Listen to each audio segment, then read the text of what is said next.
बिस्मिल्लाहिर्रहमानिर्रहीम अस्सलामुअलैकुम। आज मैं आपके लिए बीफ़ निहारी की बहुत ही उम्दा रेसिपी लेकर आई हूँ। ये बीफ़ निहारी ना सिर्फ दिखने में बहुत ज़बरदस्त नज़र आ रही है बल्कि जायके में इससे कहीं ज़्यादा शानदार है।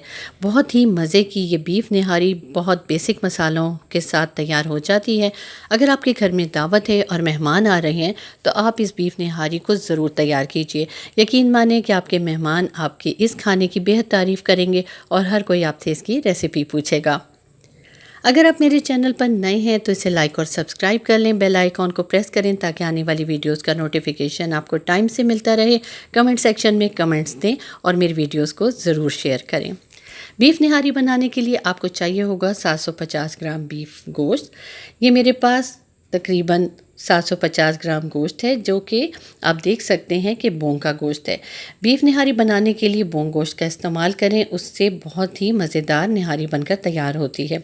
अगर आपके पास बोंग का गोश्त नहीं है तो आप सादा गोश्त का इस्तेमाल भी कर सकते हैं। साथ ही इसमें एक ये बड़ी नली जाएगी। नली डालने से बीफ़ निहारी का जायका ज़बरदस्त हो जाता है। साथ ही इसमें जाएगा 1 कप तेल। निहारी में तेल का इस्तेमाल थोड़ा ज़्यादा किया जाता है, इसलिए मैं 1 कप भर के तेल का इस्तेमाल करूँगी। एक बड़ी प्याज को आपने चॉप कर लेना है। ज़्यादातर लोग प्याज का इस्तेमाल नहीं करते, लेकिन अगर आप इस रेसिपी के साथ बीफ निहारी तैयार करेंगे तो बहुत मज़े की निहारी तैयार होगी। 4 टेबल स्पून इसमें निहारी मसाला जाएगा।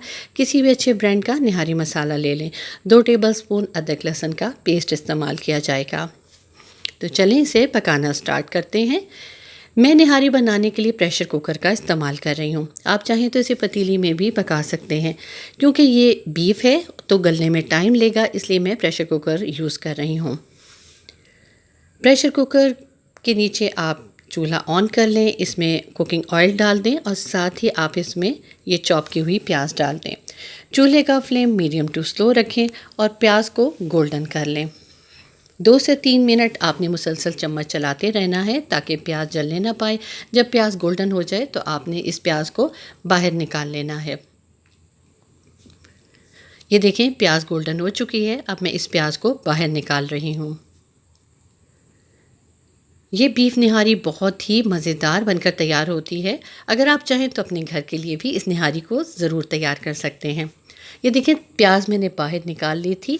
अब मैं इसमें गोश्त डाल रही हूँ। अभी मैं इसमें नली नहीं डाल रही, अभी सिर्फ गोश्त डालूँगी और साथ ही इसमें अदरक लहसुन का पेस्ट डालकर इसको 2 से 3 मिनट फ्राई करूँगी।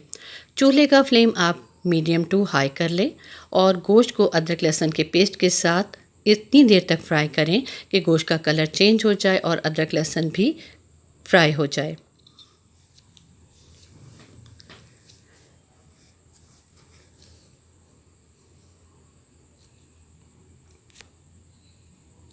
ये देखें 2 मिनट गुजर चुके हैं।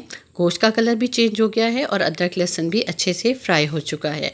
अब इस स्टेज पर इसमें ये नली डाल दें और इसे भी 2 से 3 मिनट तक अच्छे से फ्राई करें।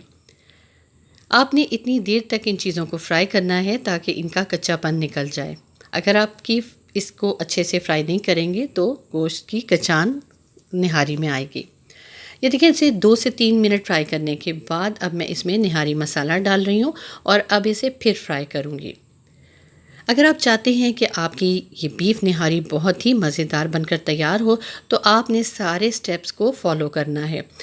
किसी भी रेसिपी की अच्छे होने का मयार उसी वक्त आप देख सकते हैं कि अगर आपने सारे स्टेप्स को फॉलो किया हो और इंस्ट्रक्शंस को फॉलो करते हुए आपने उस रेसिपी को घर में तैयार किया हो। ये देखें 2 से 3 मिनट मैंने निहारी मसाले के साथ गोश्त और नली को फ्राई कर लिया था। अब मैं इसमें 6 गिलास पानी डाल रही हूँ। ये देखें मैंने 6 गिलास पानी डाल दिया है। पानी बॉयल होना शुरू हो गया है। अब इसमें ये तली हुई प्याज डाल दूँगी, इसे मिक्स करूँगी और प्रेशर कुकर को कवर करके तकरीबन 1 घंटे के लिए मीडियम टू स्लो फ्लेम पर छोड़ दूँगी। अगर आप पतीली में निहारी तैयार कर रहे हैं तो आपको तकरीबन 8 गिलास पानी का इस्तेमाल करना पड़ेगा और तकरीबन 3 घंटे चाहिए होंगे गोश्त के गलने के लिए। अब मैंने इसको कवर कर दिया है, इसकी लिड लगा दी है और 1 घंटे के बाद इसे खोलूँगी। 1 घंटा गुजर गया है। अब मैं प्रेशर कुकर का ढक्कन हटा के देख रही हूँ कि गोश्त गला है कि नहीं। आप देख सकते हैं कि पानी बहुत हद तक कम हो गया है और गोश्त भी बहुत अच्छे से गल चुका है। इस स्टेज पर आप इसमें से नली को बाहर निकाल लें और नली का गूदा भी निकाल लें।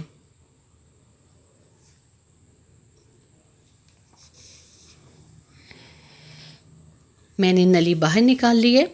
अब आपने क्या करना है कि इसके ऊपर जितना भी ऑयल है उसे आप बाहर निकाल लें, क्योंकि अगर आपने ऑयल को बाहर ना निकाला तो अभी हमने इसमें आटे या बेसन का इस्तेमाल करना है, तो सारा ऑयल आटे या बेसन में एब्जॉर्ब हो जाएगा और निहारी का जायका तो बरकरार रहेगा लेकिन उसकी खूबसूरती ख़त्म हो जाएगी। मैंने तकरीबन 80% ऑयल बाहर निकाल लिया है और आप देख सकते हैं कि बकिया ऑयल इसमें रह गया है। अब ये मेरे पास रोस्टेड आटा है जो कि तकरीबन 3 टेबलस्पून है। आपने खुश्क तवे या पैन में आटे को लाजमी फ्राई कर लेना है।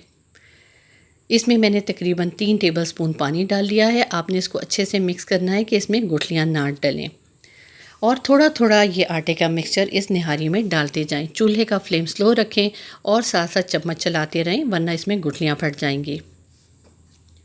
कभी भी आपने आटे को एकदम इसमें नहीं डालना, थोड़ा थोड़ा आटा डालते जाएं और साथ साथ मिक्स करते जाएं।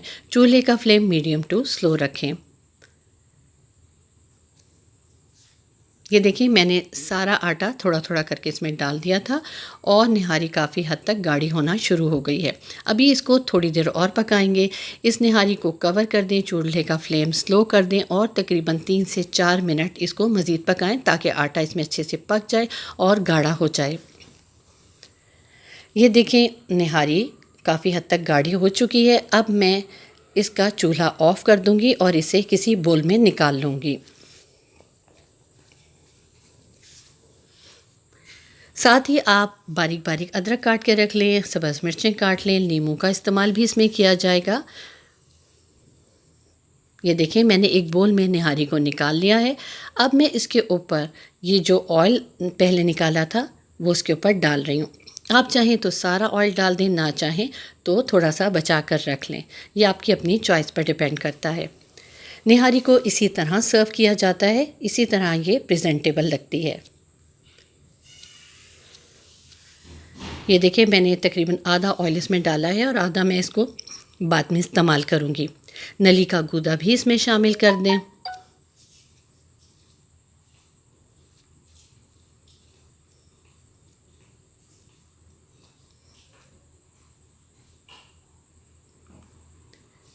जूलियन कट अदरक डाल दें, साथ ही सब्ज़ मिर्चें डाल दें और ज़बरदस्त बीफ निहारी बनकर तैयार है। आप इसे गर्मा गर्म चपाती के साथ खाएं या ख़मीरी रोटी के साथ। ये बेहद मज़ेदार बीफ निहारी ना सिर्फ आपको पसंद आएगी बल्कि आपके घर वाले और मेहमान ज़रूर इसकी तारीफ़ करेंगे। मुझे उम्मीद है कि आपको आज की रेसिपी ज़रूर पसंद आई होगी। आप इसे ट्राई करें और मुझे कमेंट सेक्शन में कमेंट दें कि आपको ये बीफ निहारी की रेसिपी कैसी लगी। मुझे इजाज़त दीजिए। अल्लाह हाफ़िज़।